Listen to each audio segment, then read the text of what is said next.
नमस्कार पब्लिक, काय विषय? स्वागत आहे तुमचं पाटलांच्या ब्लॉग मध्ये. शुक्रवार असल्यामुळे पाटलाच्या होतं पुण्याला ऑफिसला. मग सकाळ सकाळी आमच्या संस्कारचं झोपेचं तोंड बघूनच वाटला याला जाऊ का नको परत म्हणलं जाऊया. मग त्याला म्हणलं बाबा सोड, मला कोल्हापूर नाक्यावर तुझी झोपक्याची केस आम्हाला काय बघायची. मग कसं स्टाईल मध्ये पाटील दंड फ्लेक्स करीत एसटीची वाट बघित उभं राहील. एसटीत गेलो, मस्तपैकी जागा बिगा भेटली, परत उतरलो स्वारगेट. उतरतो तेव्हा रिक्षावाल्यांच्यात भांडणं तर का पाटलाच रिक्षात बसवायला. शेवटी पाटील ब्रँड माणूस हो, टॉपचा इशे झाल्यावर पाटील परत पोहोचत ऑफिसला. हे बघा पाटलांचं ऑफिस कसं आहे, टॉप आहे का नाही म्हणणार. असली कसली कंपनी तर पाटला आयटी कंपनीत कामाला आहे. आयटी कंपनी म्हटलं की सगळं जागामागा विषय असतो. जागामागा विषय करून गेले तर रुमाल नसतो. बघा तोंडपुसा कागद असतो, फडके ठेवत नाही होती. अशी 2-3 कागद काढायची, मस्तपैकी चोळाचोळी करायची आणि ठेवायची. हे बघा टॉयलेट आयटी कंपनीतलं टॉप आहे का नाही. पाटलाने जरा इकडे तिकडे काम केलं आणि पाटील पोहोचलं त्यांच्या जन्नतच्या ठिकाणी. म्हणजे खादाडायला हो, खादाडा देशात म्हटलं की पाटलाने घेतलं प्रोटीन सलाड.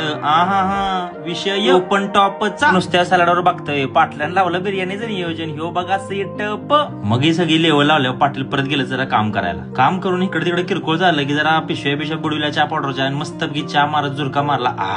झुरका मारून झालं पाटलाने केलं शटडाऊन. मग लेवलला मस्तपैकी पाटलाने लिफ्ट मध्ये असा एक सेल्फी घेतला आणि आपल्या बायसेप फ्लेक्स केला. कसा आहे, टॉप आहे का नाही. पाटील म्हणजे टॉपचा इशे हो. मग एसटीत बसल्यावर पाटलाने आपली मॅगी सारखी केस अशी वाऱ्यावर उधळत, वाऱ्यावरती गंध पसरला करत पाटील पोचतात आपल्या कराडामध्ये. मग गेल्यावर मस्तपैकी कलिंगड चिकन राईचं लावलं नियोजन आणि रात्री प्रोटीनचं 2-3 झुरकं मारत पाटलाने दिली ताणून. आता तुम्ही पण फॉलो करू द्या ताणून.